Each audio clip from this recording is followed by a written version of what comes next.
அதிபர் Donald Trump தனது ஆசிய சுற்றுப்பயணத்தின் இரண்டாவது கட்டமாக மலேசியாவிலிருந்து ஜப்பானுக்கு புறப்பட்டு சென்றுள்ளார். இதில் சீன அதிபர் ஜி ஜின் பிங்குடனான சந்திப்பும் இடம்பெறும் என்று எதிர்பார்க்கப்படுகிறது. 47வது ஆசியான் உச்ச மாநாடு மற்றும் கோலாலம்பூரில் நடைபெற்ற தொடர்புடைய உச்ச மாநாடுகளில் கலந்து கொண்ட பிறகு ட்ரம்ப் காலை 10:06 மணிக்கு KLIA புறப்பட்டார். டோக்கியோவுக்கு வந்தவுடன் ட்ரம்ப் ஜப்பான் பேரரசரை சந்திக்க உள்ளார்.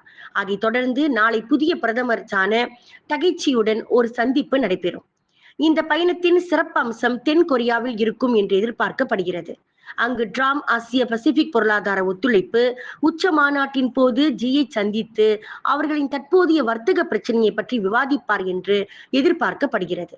ட்ரம்பின் கடுமையான வரிகளால் தூண்டப்பட்ட வர்த்தக போரை தீர்க்க முடியுமா என்பதை பார்க்க வியாழக்கிழமை நடைபெறும் ட்ரம்ப் ஜி சந்திப்பில் உலக சந்தைகள் உன்னிப்பாக கவனம் செலுத்தும் என்று எதிர்பார்க்கப்படுகிறது.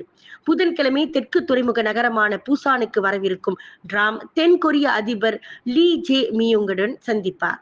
விலையில் மேலும் செய்திகளை தெரிந்து கொள்ள கீழே இருக்கும் பெல் பட்டனை அழுத்துங்கள். உங்கள் ஆதரவை வெளிப்படுத்த லைக் மற்றும் ஷேர் செய்யுங்கள். தொடர்ந்து விண்வெளியுடன் உங்கள் பயணத்தை தொடர்ந்திருக்க சப்ஸ்கிரைப் செய்யுங்கள்.